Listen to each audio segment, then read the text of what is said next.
topic of our retreat is GPS, Guru Parampara system, focusing on the life and the teachings of Bhagavan Adi Shankaracharya.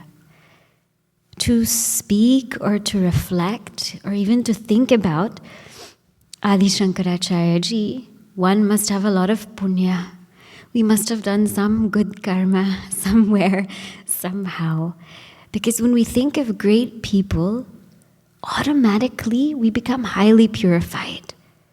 Because we think about how they live, how they've walked, how they've interacted with people.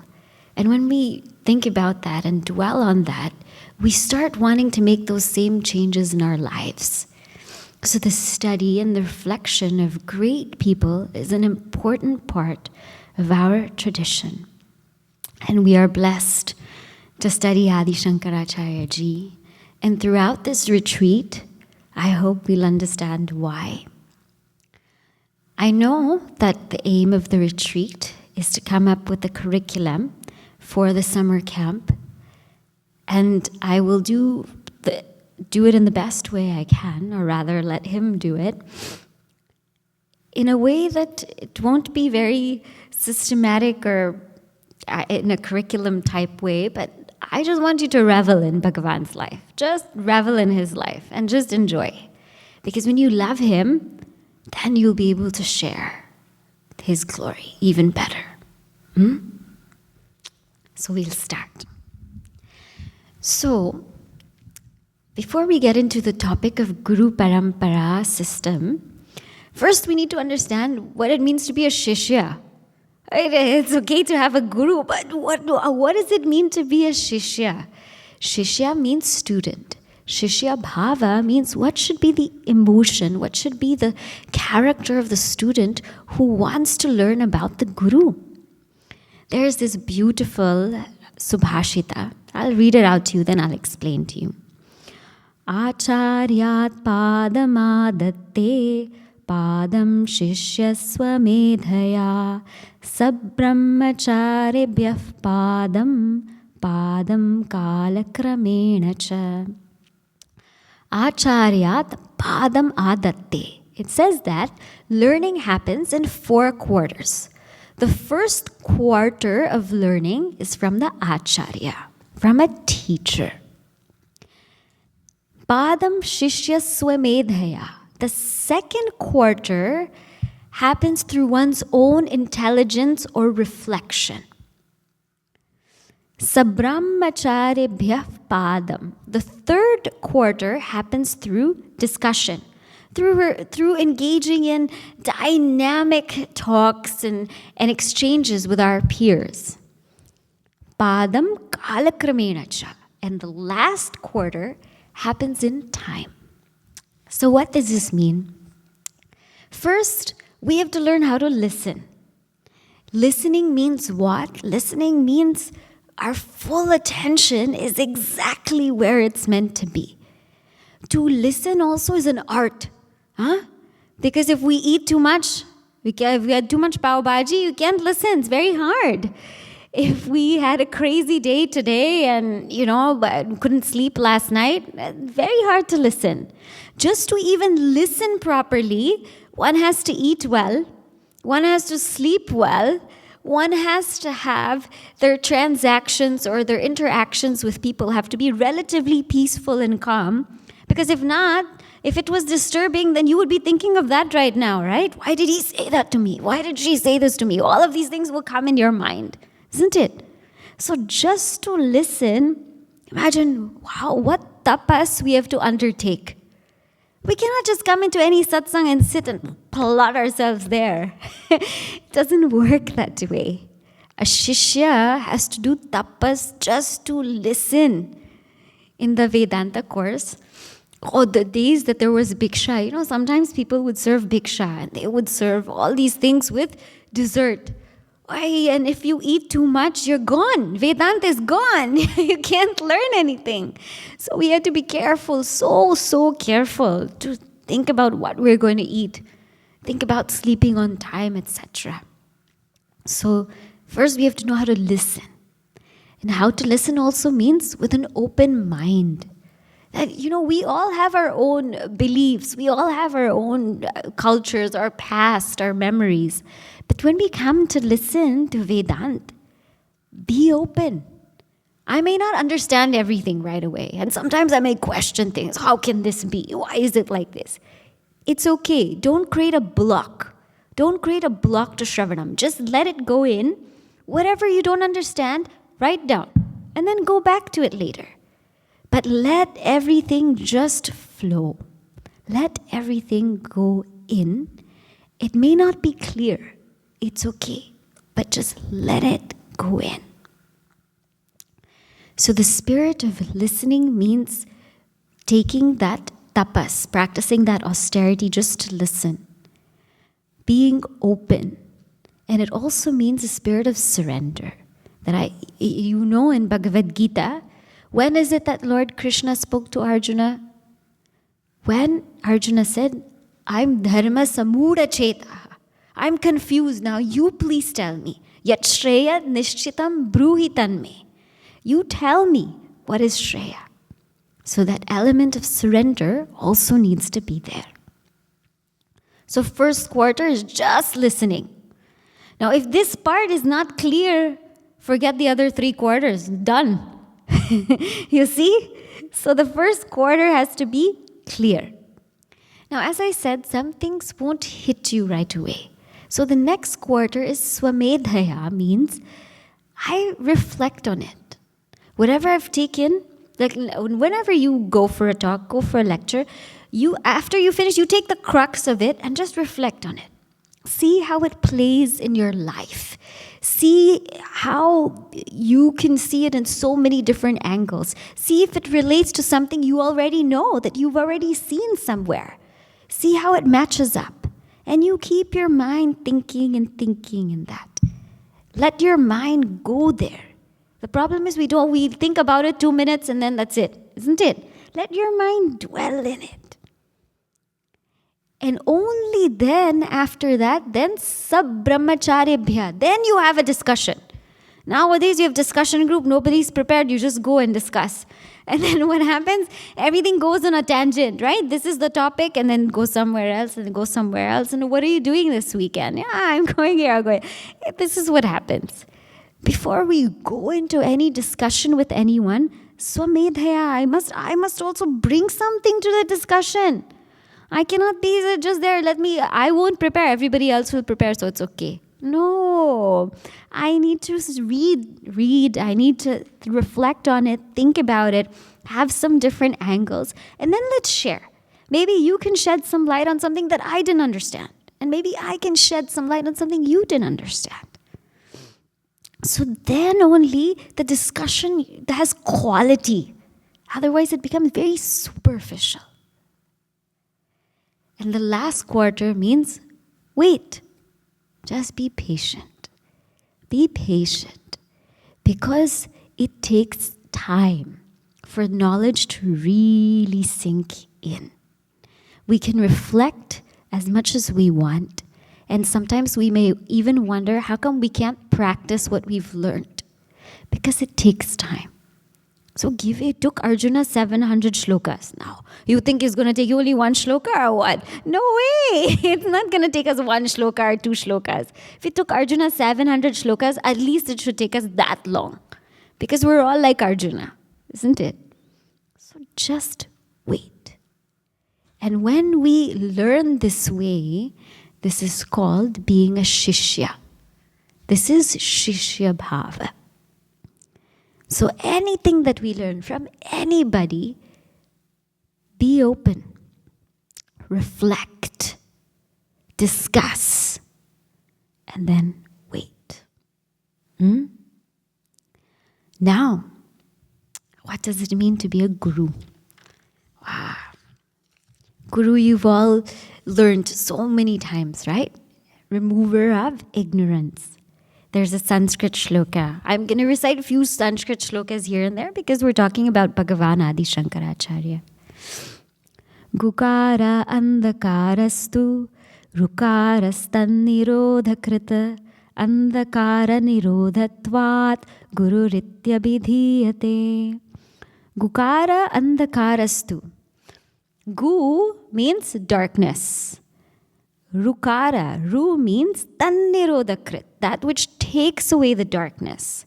And because of these two syllables, one meaning darkness, the other one meaning remover of darkness, the word Guru is formed. And what is the darkness in our lives?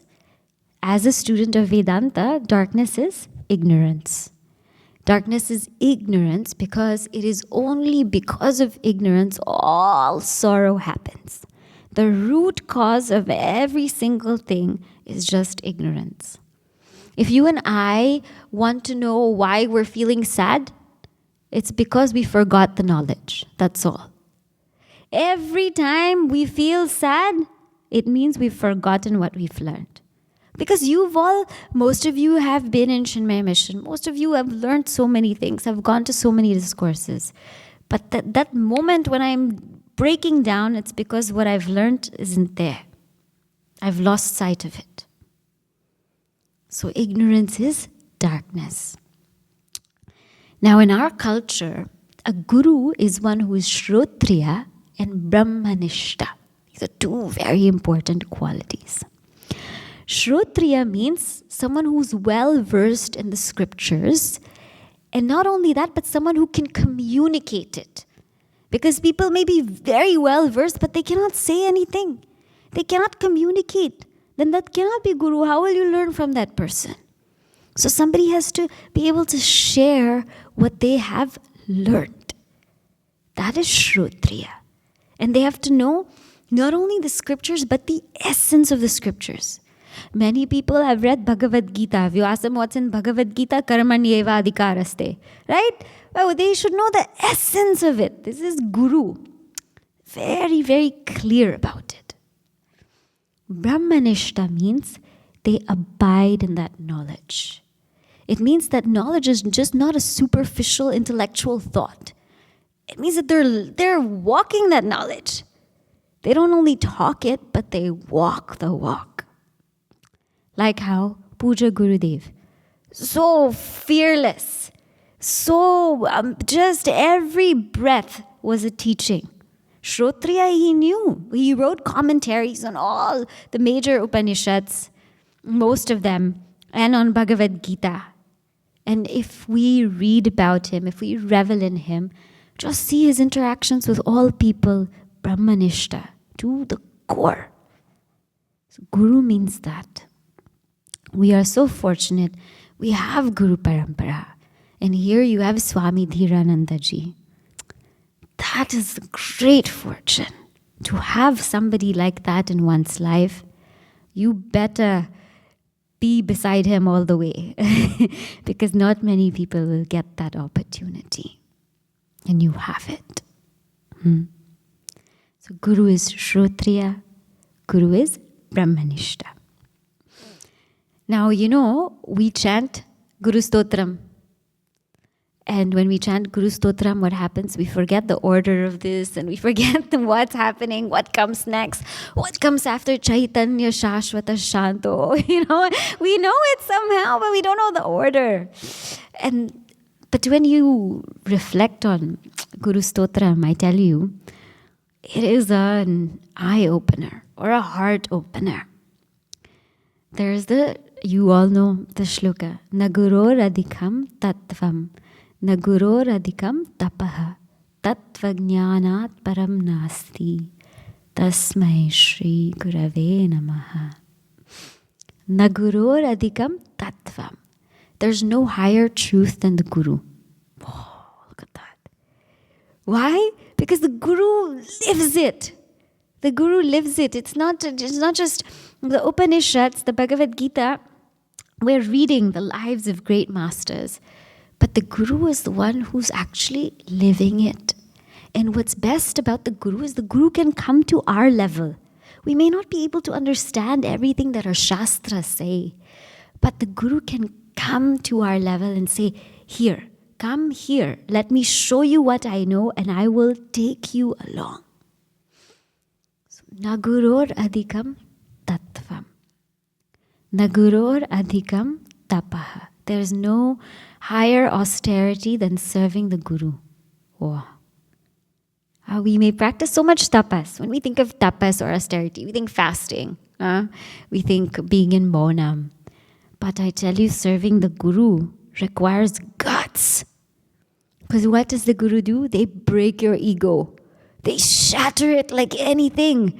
You know, people ask, why do I have to why do I need a Guru? Why can't I just read the book and study? A book cannot break your ego. But a Guru can. I've shared with the chicks in New York so many times, so many stories that, you know, where for me, you really, you can't take it anymore, you know. Once I was working with a team on a Quest, the movie. And I was in charge of the hard drive. You know, the hard drive that they kept after every shooting, I would take the hard drive, keep it with me, etc. I had the whole thing. And Swamiji was like, no matter what happens, you keep it, you take it back. And we had a shoot in Delhi that night. And I happened to be part of that. And it went till late, you know, it went to 5 in the morning. So imagine from 12 first of all, to shoot one scene, it takes 6 hours. That's all. I was so, I was going crazy. I was like, oh, what is this? You know, it's 6 hours you have to be there, you know, you have to just hang out and they have to fix everything, get the right lighting. I'm like, you guys are crazy, you know. So the whole night you're there. And then 5, 6 o'clock it finishes and you're so tired. And then, so I was like, can I get the hard disk? Because obviously they have to update it. They're like, it's going to take too long. We'll give it to you tomorrow morning. So I was like, yeah, it's okay. Tomorrow morning, it's fine, you know. I went back. Next day, Swamiji asks me, where's the hard disk? I said, oh, Swamiji, you know, it ended so late. So they said they'll give it to me. Whoa, I got 10 minutes scolding. What do you mean? That's your only responsibility. You can't even do that. Are you crazy? Oh my God, everybody heard it. And all I could do was just stand there. I mean, it's not a big deal if somebody takes the hard drive. But the thing is, that's my responsibility. You know, he was trying to show me that that's my responsibility. You better do it no matter what. That day I wanted to pack my bag and leave. I wanted to say, I'm going back to New York. I don't want to do this anymore. But then I said, no, this is tapaha. This is what we're meant to do. Nobody will break your ego like the Guru. And when the Guru breaks it, let him break it and break it again. It is a joy. It is really, really a joy. So when we have a chance to serve a Guru, you serve and get your ego broken. And there will be times when you'll want to leave because it's getting too hard. Stay. Just stay. So, naguror adhikam tapaha. Tattvajnanat param nasti. What the Guru teaches is the highest knowledge. Tattvajnanat param nasti. There's nothing higher than this knowledge. Everything we're learning is really information. That's why they call it information technology, not knowledge technology. It's everything we're learning is information only. Why? Because it changes. Again, after 3 years, you have to learn some whole new system, isn't it? You thought that you know something so well, and then after 2-3 years, again, now, you thought now they have whiteboard, and then smartboard, and this board. Well, I don't even know what marker to use for what board, and so confused. Just get me a chalk, So we get so confused. And then, if you have your phone, have you seen older people? If you give them a new phone, they're miserable. They don't want it because they're so used to their old phone. They don't want those new phone. They'll say, take it, you get me something else. That's why every 2-3 years, especially with the day and age that we're in, we have to keep learning and learning and learning what to do, isn't it? But the knowledge of the self, thousands of years, is the same. And it's not going to change. It's just not going to change. Every information, piece of information that you and I know, it will change. Including the information we know about people. Oh, she's like this, she's so like this. And what happens after 2 years? They're completely different. Right? You don't know who she is or you don't know who he is. What happened?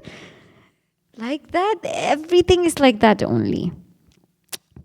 In Chandogya Upanishad, Narada wants to come learn from Sanat Kumara. And he says, I want to learn from you. Sanat Kumara says, what do you know? He says, I know Rig Veda, Yajur Veda, Atharva Veda. I know all the Vedas. I know all this, the Upavedas, all of these like Shiksha, Kalpa, Vyakarana. Sanat Kumara looks at him and says, what you know is only words. There's nothing. And he's like, whoa.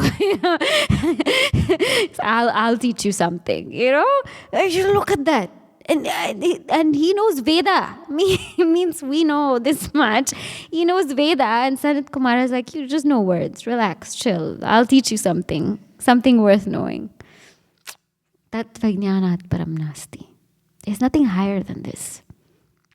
And that's what the Guru gives it. You see?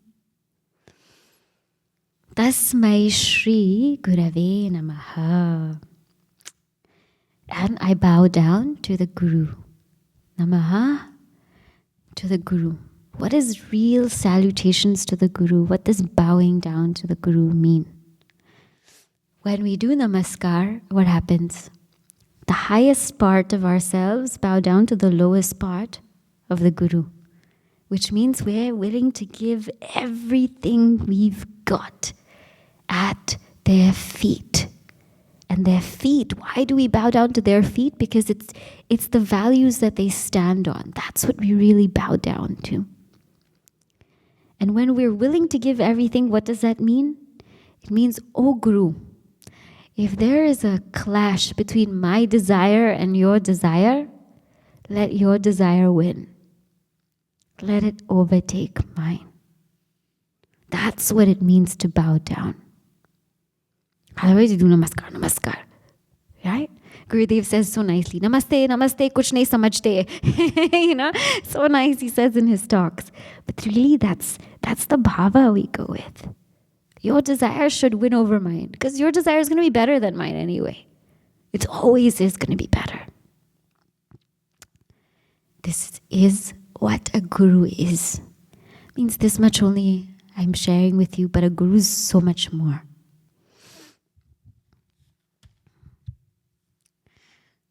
What's the relationship between Guru and God? Many people ask. Because Kabir Das Ji says, he says, if I meet the Guru and if I meet God, who will I bow down to first? He says Guru. Because Guru has shown me God. Now what's the relationship between them? You see, Bhagavan comes in many, many avatars, right? Many, many avatars. One is called the Purna avatar. Purna means he manifests in his full form. He, she, whoever it may be, manifests in the full form. Like Krishna avatar. Well, Krishna avatar could do anything. It means he could play the flute, he could defeat an army, he could steal butter. So many different things, Rama avatar. So many different things Rama avatar could also do. So sometimes God comes in their full form, full glory. This is called Purna avatar. Sometimes Bhagavan will come in Amsha avatar. Amsha means the world doesn't need my full glory right now. I'll just give a little piece of me. Just like Matsya avatar. Right? That's just a piece of Bhagavan, a big fish, right? Or Varaha, the boar. These little avatars, just Amsha. I'll just give you my Amsha. That's all you need. Sometimes it can be Avesha avatar. Like who? Avesha means all of a sudden. Because the devotee is really crying out for Bhagavan, all of a sudden Bhagavan comes. Like Narasimha avatar. Remember when Prahlad was there and Hiranyakashipu said, where is your God? Is your God in this pillar? And you better bet he's in that pillar, He tears the pillar apart and he comes. And he takes that Hiranyakashipu and he puts his nails on him. And just all of a sudden he just comes just for Prahlad. And in Bhagavatam also he says, Prahlad, I'm sorry I kept you waiting. I'm so sorry. And Prahlad was just so overjoyed to see Bhagavan. So sometimes Bhagavan comes in a mad rush. That is Avesh Avatar. Sometimes Bhagavan comes as Nitya Avatar. In the avatars of saints and sages, he comes in their form, because when we're around their company, don't we feel like God's right there? You know, when we sit around Guruji, when we sit around Swamiji, there's some divinity radiating. There is something about the saints and sages that we have. And God also comes as our friends, as our parents, as our teachers, as everybody.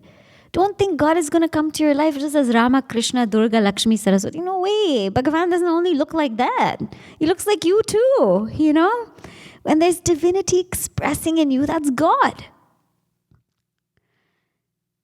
When God comes as Mad Anugraha Avatar, Bhagavan says, I'm going to come just customized for you, just customized to help you. That Mad Anugraha Avatar is called Guru. It's God coming just for you. That is a Guru. So Guru is nothing but an avatar of Bhagavan himself. This is the relationship between Guru and God. They are one. Now, what is Parampara? GPS, our retreat. Guru, first word. Parampara, second word. Parampara means lineage or a succession plan. Like a proper plan from one to the other to the other.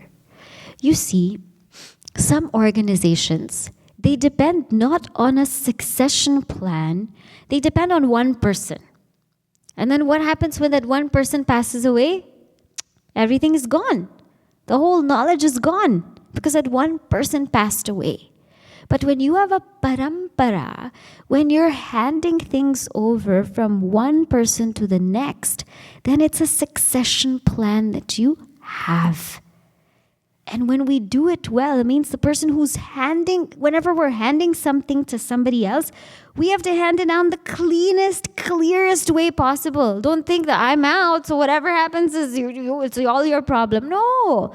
Our dharma is we have to make it so clear, so accessible for that person that they can take it and they just roll with it. And the same way, whom we choose to hand it down to also has to be very capable. We can't just hand it out, hey, you're available, here, take this. Right? Sometimes we do that. We have to make sure that they're capable of doing it. They know how to do it. So this Guru Parampara, we're so fortunate it's been handed down for thousands of years. We are a part of it. And it's like it still stands strong. That's the beauty of it. This is the knowledge that we're learning is not something that's, that just came on YouTube or like in Wikipedia or whatever. It's like, no, when there were like palm leaves, even before there were palm leaves, this knowledge was there. And they took so much care to hand it down. And we have it right in our hands. This is what is called parampara. I'm sure many of you know that Puja Guruji, right? We had that handover ceremony where Puja Guruji handed over Chinmaya mission, being the head of Chinmaya mission, to Swami Swarupananda Ji. And when Mukhya Swamiji spoke, I don't know how many of you watched the ceremony, but when he spoke, he said, don't ever say that Guruji is stepping down, because Guruji is stepping up. So beautiful, He puts his Guru always above him and he says, no matter what happens, he's at the head and I'm at his feet. This is parampara. Not like how we are. Sometimes the boss is gone. Okay, now I'm boss. You bow down to me, huh? You follow what I say, No, parampara is this. We never forget where we came from. What is our parampara? So now I'm going to tell you where we came from. There's another shloka. You don't have to know all these shlokas, but I'm just telling you so that you hear it. And maybe someday when you're interested, you Wikipedia it. Narayanam Padma Bhuvam Vasishtam Shaktin cha Tatputra Parasharam cha Vyasam Shukam Gaudapadam Mahantam Govinda Yogindra Athasya Shishyam Shri Shankaracharya Athasya Padmapadam Chahasta Malakam cha Shishyam Tam Totakavartikakaramanyan Asmad Gurun Santatamanatosmi. Narayanam. Where did we start from? Narayana. Bhagavan himself is the first Guru.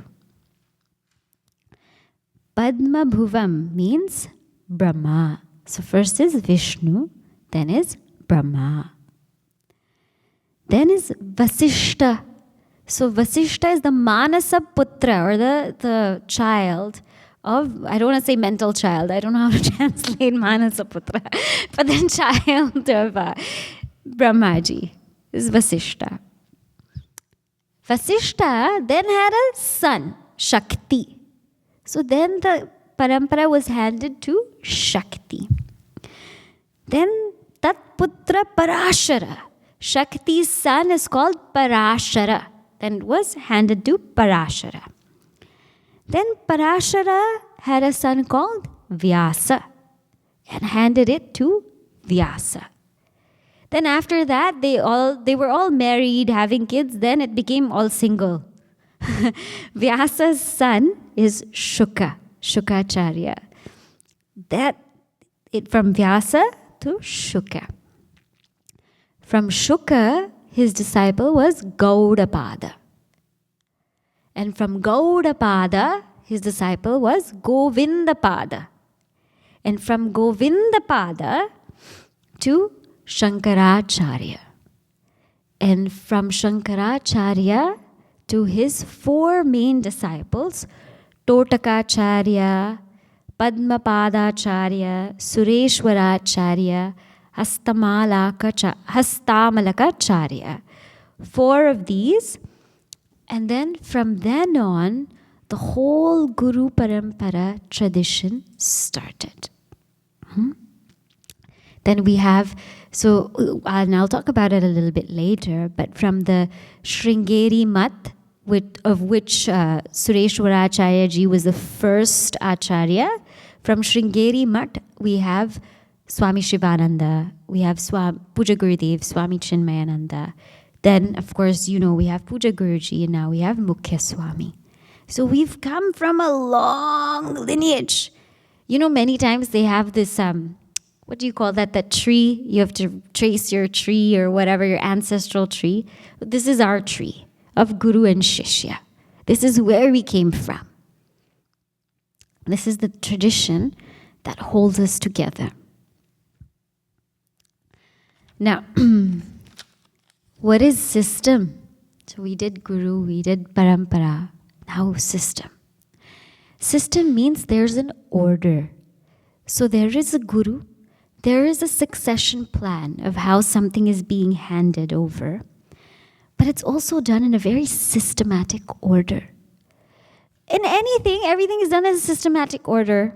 We can't just study, math, algebra first and then multiplication tables later. I mean, you can't do that. We have to start from basics. So even when we come to this knowledge, there's a system of how to come to it. So first we start with Prakarana Granthas, or basic texts like Tattva Bodha, Atma Bodha, self-unfoldment, etc. Then slowly we come into the depth of the Upanishads and the Bhagavad Gita. So there's a way to study it. Many people study Vedanta or read Vedanta, but they don't do it in a systematic way. Then what happens is the thought doesn't get built up. If my foundation is not strong enough, I can't understand what's going on. I don't have clarity. Then again I have to go back, and then again I have to go back, and then again I have to go back. So when I do it with proper foundation in a systematized way, then I really benefit. And this is anything in life. When we follow a system, when we follow the order that's been given, there's a reason why it's done like this. There's a reason why in puja we don't do arti first and we don't do prasadam first and then after that you pray. No, we don't do that, right? There's a system, there's an order.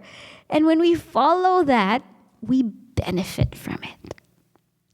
This is what is meant by Guru Parampara system. There's so much thought from where we came from. When we reflect and revel in it, then we really gain deep insights of all of this. Now, what's Adi Shankaracharya ji's role in all of this? Where does he come into the picture? So I told you the lineage of the Guru Parampara, so you know where he fits in exactly, right? From Shuka to Gaudapada to Govindapada, then Shankaracharya. What makes him so special, what makes him absolutely amazing, is that he is our Bhashyakaara. People know him by the name Bhashyakaara. Bhashya means commentary. Kara means the one who writes commentaries. Now, what did he write commentaries on? You see, in our culture, Sanatana Dharma, we have something called Prasthana Traya. This is familiar with all of you? Yes, you know. Prasthana Traya consists of three things: Shruti, Smriti, Nyaya. But very specifically, Shruti means that which is heard. So Shruti means these are revelations to our great masters. So when we think about what Shruti is, it is the Upanishad.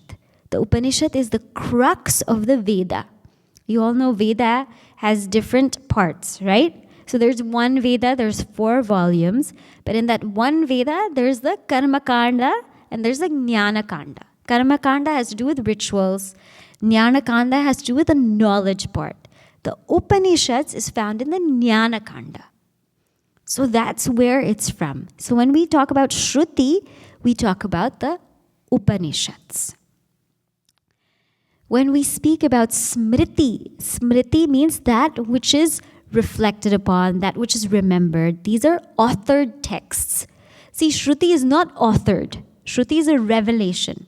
Smriti is authored. In this, specifically in the Prasthanatraya, we mean Bhagavad Gita. That's a Smriti text. Then we have Nyaya. Nyaya means logic. And our text of logic is the Brahma Sutras. So if anybody, people ask you, oh, in your culture, what's your book? What do you follow? We follow the Bible, we follow the Quran, etc. First of all, Gurudev says you come to our library. We don't have just one book. But if we are serious and sincere seekers, these are the texts that we should and we ought to study. The Upanishads, the Bhagavad Gita, and the Brahma Sutras. Now, what is Adi Shankaracharya ji's role in this? He wrote commentaries for the Prasthanatraya. So, for the Upanishads, for most of the major Upanishads, or the major Upanishads, I should say, he wrote commentaries. There are about 10. Isha, Kena, Kata, Prashna, Mundaka, Mandukya, Taittiriya, Aitareya, Bradaranyaka, Chandogya. All of this, he wrote commentaries. The Bhagavad Gita, the entire Bhagavad Gita, all of this, he wrote commentaries. The Brahma Sutra, there are about 555 sutras, or their aphorisms. He wrote commentaries. And his commentaries are authentic commentaries. Meaning authentic, he took the whole Vedic culture in mind when he was writing the commentaries. I will read one such thing and I'll also show you. In one Upanishad, he'll quote, this is from another Upanishad. And this is not that he had all these books available. This is from his mind. He brought all of this there. And when you look at him and you see what he writes, you're just in awe. This is Adi Shankaracharya ji. This is his greatest contribution. Other great things that he did is he established mathas, institutions. He institutionalized Advaita Vedanta. Bhagavan Vyasa was the proponent of Advaita Vedanta, and after that, after he handed it down to Shuka, etc., Adi Shankaracharya ji really took it forward, and he made sure to establish mathas in all 4 different parts of Bharat. So that way the knowledge would go on. And he solidified everything. He made procedures for us to worship in temples. He constructed temples. He wrote various stotrams. Ganga stotram, you all chant here once in a while. He wrote that. He wrote various stotrams. So he really contributed so much to our culture. And when we look at it, and he lived only till he was 32. I was in 32 years, he did all of this. When I was reading about him, I said, when I was 32, I said, I need to do something with my life. Because I was, reading about listening to him. I was like, my God, I've done nothing. I said, I better get out, do something. You really feel like, wow, I need to, something at least I can do. If Adi Shankaracharya in 32 years did so much, what did we do? Still, I don't know if anybody can do as much as he did. I really don't know. But there's so much depth to it. I'm going to read to you a commentary. Just for fun, just so you can hear what he has to say. I brought you books so you can also see. But you don't have to teach this to Balvyar kids. This is for you. This is so you know. This is an example. This is Ishavasya Upanishad. So there will be mantras. And the mantras are so short. And one mantra I'll read to you. You'll read it and you'll be like, I don't know what you're talking about. And then Adi Shankaracharya ji writes a whole commentary on each of the words, what each of the words mean, how they relate to each other, the relationship to other Upanishads, the connection of this mantra to the next mantra, and the connection of this mantra to the whole entire Upanishad. My God. Like you have to have a vast intellect to take up that kind of work. We're so happy when we write a poem or a paragraph or something, we write something for school. Wow, I did so great, But if you look at this, you'll really feel like, wow, you don't know what you write. I don't know what I write, but what he writes is something. So I'll read to you. One mantra in Ishavasya Upanishad. Tadejati tannaijati taddure tadvantike tadantarasya sarvasya tadu sarvasyasya bahyataha. Tadejati, it moves. Something moves. Tannejati, but it doesn't move. Taddure, it goes far. Tadvantike, but it's really near. Tadantarasya sarvasya, it's inside of everybody. Tadu sarvasyasya bahyataha, but it's also outside. Now you tell me, if you read a mantra like this, won't you go crazy? First of all, what is it? What are you talking about? And then you're all, contradictions. What is this? Oh, do you see how he writes? I'll read to you. Tad atma tattvam yat prakritam. Tad, that means Atma, which is what is being talked about in this Upanishad. Tadejati, chalati, tadeva. Tadejati means it moves, but it doesn't actually move. It's as though it moves. Because we think that we're the doer. We think that we're the enjoyer. We think that we're the thinker. But actually, that self in us never moves. It's just a thought that moves. But we feel like it's the self that moves. Naijati swataha naiva chalati, swataha achalam eva, sat chalati eva ityartaha. Tanejati means it doesn't move. So Atma is immobile. It doesn't move because I can only move to a place where I am not, right? I'm not there, so I can move there. But Atma's everywhere. Where will it move?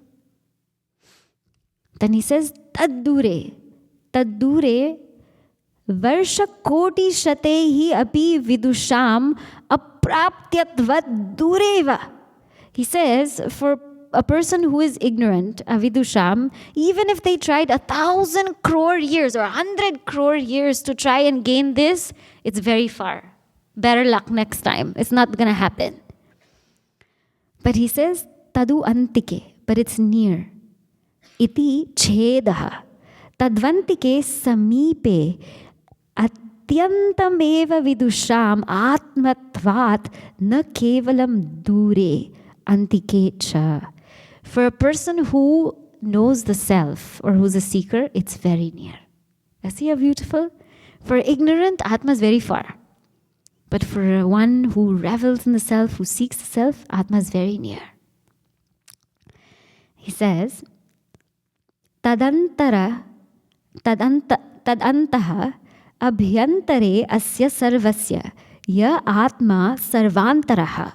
And then he quotes Brihadaranyaka Upanishad. He says that Atma is inside, it means it's the self of all. Just like what was said in Brihadaranyaka Upanishad. And he'll tell you where in Brihadaranyaka Upanishad. And if you know Brihadaranyaka Upanishad, it means a forest. This Upanishad, which is like it's huge, it's massive. But he'll quote right there. And he'll say, Asya sarvasya jagataha nama rupa kriya atmakasya taduapi sarvasya asya bahyataha vyapakatvat. He says it means it's everywhere, means it's all pervasive, like space. Akashavat niratishaya sukshmatvat antaha. So it's all pervading like space. That's why it's everywhere. But it's the self of all, that's why it's inside. Pragnana ghana eva iti cha shasana nirantara cha. So this is how he writes a commentary. Okay, can you believe that? See, if you and I just read that mantra, how confused would we be?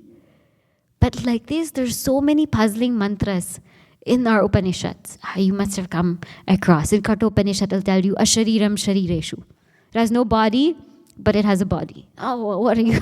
You know, it's very, very confusing. But he makes it so clear. Then I will read to you, we have a few more minutes, I will read Bhagavad Gita, and then tomorrow I'll read maybe one thing. This is the Bhagavad Gita. This is what we're given in Sandipani, by the way, so you can see. We're given a booklet and we're expected to read it. It's very shocking. When I first got something like this, I was like, oh my God, are you kidding me? And Swamiji was like, yeah, you'll read it. I didn't believe him, but he was right, you know. So this is what they give for each Upanishad. For Bhagavad Gita, all the shlokas are here and he writes the commentaries, so you'll see. He writes all the commentaries of each word, what it means, what it says, everything he writes. I'll read to you one verse and then I'll explain what he says. You're okay or you're bored? Okay. Okay, I know it's a lot of Sanskrit, but I want to make sure his message comes across in the best way possible, and it's hard to do in English sometimes. Yehi samsparshaja bhogaha dukkhayonaya evate adyantavantah kaunteya nateshu ramate buddhaha. It says here, those enjoyments, those ye bhogaha, those enjoyments which are samsparshajaha, which are born from the contact of sense organs and sense objects. So those enjoyments which are born out of the contact of sense organs and sense objects, they are dukkhayonaya, means they are the womb of sorrow. Why? Adyantavantaha, means they have a beginning and they have an end. Kaunteya is Arjuna's name. Nateshu ramate buddhaha, the wise never revel in them. And what does he write? He says, Yehi yasmat samsparshaja vishayendriya samsparshebhyaha jata bhogaha bhuktayo dukhayonaya evate avidya kritatvat. He says they're the womb of sorrow because they're based on ignorance. Means our interactions in the world to gain happiness from any object in the world is only based out of ignorance. So it is going to result in sorrow because we're not going to find joy there. We'll never find permanent in the impermanent. Drishyante hi adhyatmikadini dukkhani tannimittani eva. Yatha iha loke tatha paraloke api iti gamyate eva shabdat. There's this word eva. Eva usually means only. He says the word only means what? Don't think if you go to some other world, things will change. It'll be the same everywhere you go. Sometimes you feel like if we go to some other place, maybe we'll have less sorrow. If we switch jobs or we move where we are, we move to another place, maybe we'll feel less sorrow. He says whatever is here is going to be there. It's the same thing, exactly the same thing. Don't think there's an escape. He said, this is my favorite statement. Na samsare sukhasya gandhamatramapi asti. He says in samsara, there's no whiff of any joy. There's no whiff, there's no even fragrance of joy. Forget about it. It's not there. Don't even think about it. Iti buddhva vishayam mrigatrishnikaya indriyani nivartayet. He says, what's it like? It's like mirage water. It's like somebody who's running to mirage water, wanting to quench their thirst. And what happens when they get to the water? There's nothing there. There's no water. He says sense objects are only like this when we run after them with the idea that there's pleasure in there. Na kevalam dukhayonaya adyantavantacha adihi vishayendriya samyogaha bhoganam antacha tadviyoga eva. He says they're dukhayoni, and not only that, but in the beginning, they have a beginning and they have an end. You see, there's dukkha everywhere. Either it'll come in the beginning or either it'll come in the end. We just have to wait. Sometimes it'll come in the beginning, sometimes in the end. If it didn't come yet, wait, it's coming. And he says, Ata adyantavantaha anitya madhyakshana bhavitvat iti artaha. That joy will only come just for a moment. Our Acharya in our Vedanta course, he told us something very beautiful. He said, joy is nothing but sorrow with makeup. So you just be careful. It's just covered up. And he says, Kaunteya nateshu bhogeshu ramate buddha. He says the wise don't revel in it. But what do you mean by wise? Viveki, the one who has discrimination. Avagata paramartha tattvaha, the one who has realized this truth. Atyanta mudhanam eva hi vishayeshu ratihi drishyate. Only the mudhas, we will get this name in Bhaja Govindam, only the fools will revel in sense objects thinking that they'll get some pleasure out of it. Yatha pashu prabriti nama, just like animals. This is how he writes. So for every word, he will define everything. And then I won't read more, but he'll explain how this connects to the next mantra, then there's something, the next shloka, then this connects to the next shloka. He explains every single thing. Now imagine, without him, we'll be like, okay, who's wise? What do you mean by wise? What does eva mean? What do all these things mean? We won't understand. So we owe a great deal to Adi Shankaracharya ji. Now, today we've done a little bit of the intro. Tomorrow, what's his story? How was he born? Where does he come from? What was his childhood like? How did he grow? All of these things we will see tomorrow.